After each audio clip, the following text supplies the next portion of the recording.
All right, so we do not do video game reviews on this channel at all. Because I shot somebody in the end.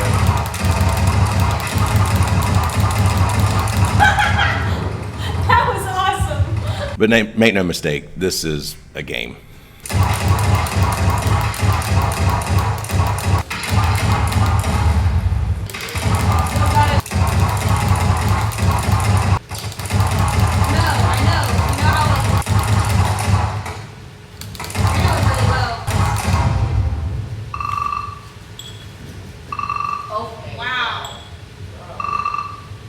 In a way, it's a game, and in a way, it's not. Yeah, so it's a game that's really going to help you across certain points of shooting. We're going to look at several good points about it, a few bad points about it, and just kind of our overall thoughts of it. First off, I would say it's fun. I mean, we've used it in several of our classes. We've just had a few groups, try it out to see what other people thought about it as well, because we didn't want just our review of it to be just us. We wanted to kind of get some ideas of what other people thought about it as well. So this being reviews from experienced shooters, semi-experienced shooters, and brand new shooters. Yeah, it's fun. It's addictive. But once you play it, you just want to keep playing it because it is a game. I mean, really, it really is a game. It is my new favorite game. One of the benefits of it is that it helps with target acquisition. So when you're going through, there are people that appear all throughout, and their size depends on their distance away. They're all in different locations, so you have to move quickly from one target to another. And I don't know if I can say realistic, but in a way it is realistic. It gives you a better idea of if you were in a situation where you had to shoot a human target, it gives you a better... It's all about defensive shooting. So. Yeah, it's all about defensive shooting. So in this, it really gives you a good idea of shooting moving targets. And shot placement. Because it doesn't just give it to you. If you shoot them just anywhere, it doesn't work. You have to actually make a lethal shot. So you need to hit center mass or you need to hit a headshot. Otherwise, it doesn't really, it doesn't drop them, doesn't stop them. You can shoot to them in the arm or something like that, or something that would not be a lethal shot. And that is going to, you'll see the damage, you'll see it happen, but it doesn't really stop the threat. And it does all of this without traumatizing the person. Yeah, no, it's still in a very video game-ish kind of way, You're still working that trigger control, your aim, and everything else, and you're doing it in a game that is not, so realistic that it's going to give people nightmares.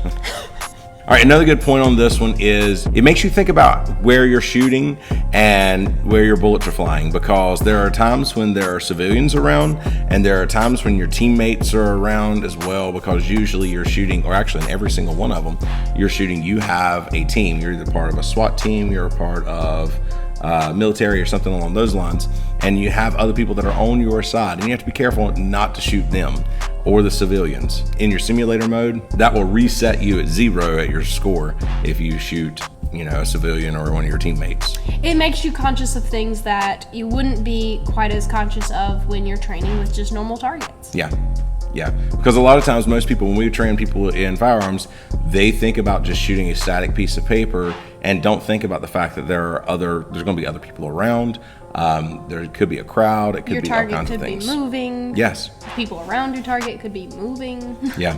You have to consider all of that. And there are moments when you might be shooting at a somewhat static target in the game, and then all of a sudden you have a teammate to run by or something like that, and you have to be careful and cognizant of that, or a civilian come running through trying to escape, something along those lines. The Under Fire software provides you 2 different game modes, the arcade mode and the simulator mode. In arcade mode, you don't have a certain number of lives. It doesn't count you getting shot, so you can just continue playing and it'll flash up a score based on where you hit the NPC. Yeah, so you could get 25 points, you can get 50 points, you can get 100 points, depending on where you shoot them. And that's a fun way to start out the practice. But simulator mode is a bit different, because in simulator mode, you have 4 hearts, and basically you can get shot 4 times before you drop and your mode ends, which is actually pretty accurate as to how many shots it usually takes to stop a threat. So on average, it takes 3.5 shots on target to stop a threat. So really taking 4 bullets is pretty accurate. They probably thought about that.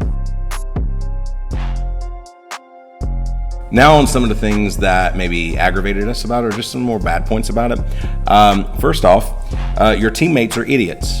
I mean, there are moments when you are shooting and you're actively shooting, and then all of a sudden they run in front of you. And if you're not prepared for that, if you can't pick that up in time, then you will shoot one of your teammates. And after you've shot one of your teammates, they will send another one in its place.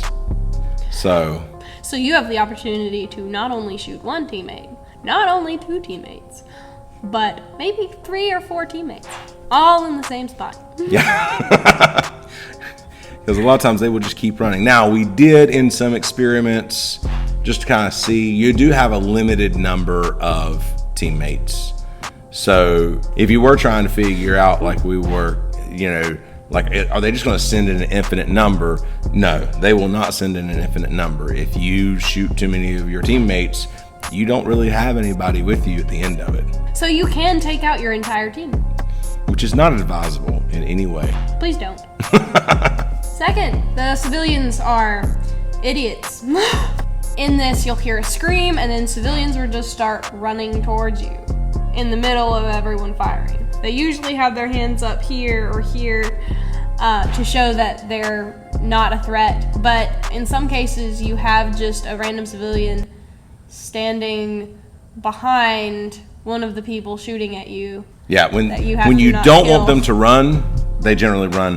When you wish they would hurry up and run, they won't run. So, But again, I am sure in an actual situation like that, you're going to have a mix of people running and screaming, dropping to the ground, whatever, and you're going to have to be cognizant of that in the process. All right, and then sometimes you get shot for no apparent reason. So, for example, there was this one time I was running the course and it was going really well, but we were in simulator mode. We get to this one area and I take everyone on the other side out, and then all of a sudden this one person appears and ducks into a forward roll.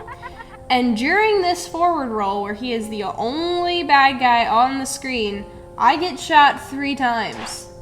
And she does. And I die. Yeah, so feet were in the air, head was on the ground, and he was behind a box. So it's not like he was just shot. And I just hit the screen go red. I was a little bit mad. My sportsmanlike side did not come out. So I was going to try to explain that one because I know that still hurts her very deeply. Something similar happened to you too. Yeah. So it's rare that something like that happens. As with any technology, there are going to be little bugs. Yeah. So you can't really expect much else. In software like this, I would expect a whole lot more bugs than we've actually found. Yeah, that's very true. It's not an easy technology to create. Yeah, I think twice. Once for her and once for me that we have had a completely and totally unexplained shot or shots that just makes no sense. And we have played it multiple hours at this point in time. Just kind of really put a lot of hours on the game to kind of see, what we thought about it. And it's fun. And also it's fun. We're probably going to play it a little bit as soon as we're finished making this video. So there's that. I guess the last thing on it that we think really could be better is that it doesn't allot for reloads. So you just basically get an infinite number of shots. When we both think it would be beneficial to actually account for reloads in that time. Yeah, at least kind of put something up there that says mag change to make you at least simulate a reload. You don't have to necessarily do anything, but if you could simulate a reload, that would help out tremendously. Just as a reminder that is an issue that actually happens. Yeah, because in a defensive shooting situation, and especially in a situation like this, because you'll see you're firing multiple shots. Through the clips, these are all things where you're firing lots and lots of shots. So in the process of doing that, it would be nice to set up some type of reload capacity where you could set your own reloads. And if there is a setting on this, I have not found it yet. But with something like this, you could set it up anywhere from, you could set it depending on your gun that you have. That would be something I'd like to see added to it. So overall, we really like it. And I think we've kind of established that. We really do enjoy it. It is a really cool experience. It's really fun. We've stated that multiple times, but it's not just fun for you to sit there and play. It's also actually rather entertaining and fun to watch someone else play it. This has to be one of my overall favorite things that we have added to just our training facilities. Even though it is a game, you kind of need those training opportunities that are fun, that you don't have to just sit there and be like, okay, well, I got to crack down to training. It's like, oh, yay, training. Yeah. Because no virtual thing can simulate reality perfectly. Yeah. But this gives you a pretty good idea of what it's like to acquire a target that's moving further away, closer in, with obstacles around it. It gives you a good idea of that while offering you just a really fun time. Yeah. A few things that you need to actually make this work. You can go to iMarksman and you can actually get everything that you need there to do it. The software itself will actually work with something like a smokeless range or something if you already have something, software like that, which is actually the way we had it. We had it set up and we run it through our smokeless range software. And then you need basically everything you would for a software like that. You need a projector, you need your computer to run it on, and some type of screen for the projector, as well as a high-speed camera. And that would come with this set of simulator, whatever type of simulator you use. And as far as what you're using to actually do the shooting, there are laser light pistols that work with it. The SIRT pistols work with it. This is definitely not suggested for something with a laser cartridge that you would use your own gun, unless you have something like a Taurus with a restrike type of functionality, or a double action type pistol that is going to constantly hit that same spot, because you're going to need to pull the trigger a lot and very quickly.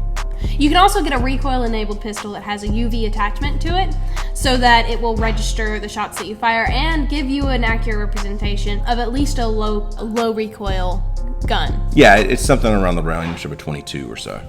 We just recently used a recoil-enabled pistol for that one for the first time, and it was different and interesting, and we both really ended up enjoying it afterwards, and it kind of felt strange to shoot the ones that did not have recoil afterwards. Yeah, absolutely. And then SIRT also makes what they call the stick. And you actually take one of the SIRT pistols and insert it into the stick, and you can now use it like a rifle. And that is pretty freaking phenomenal for this game. We have links in the description to all of these products, so go ahead and check those out. Yes, and it would support us and the channel and everything that we're doing if you guys use those links to purchase any of that stuff. If this software sounds interesting to you at all, just go ahead and check it out, look at it, and maybe incorporate it in your training.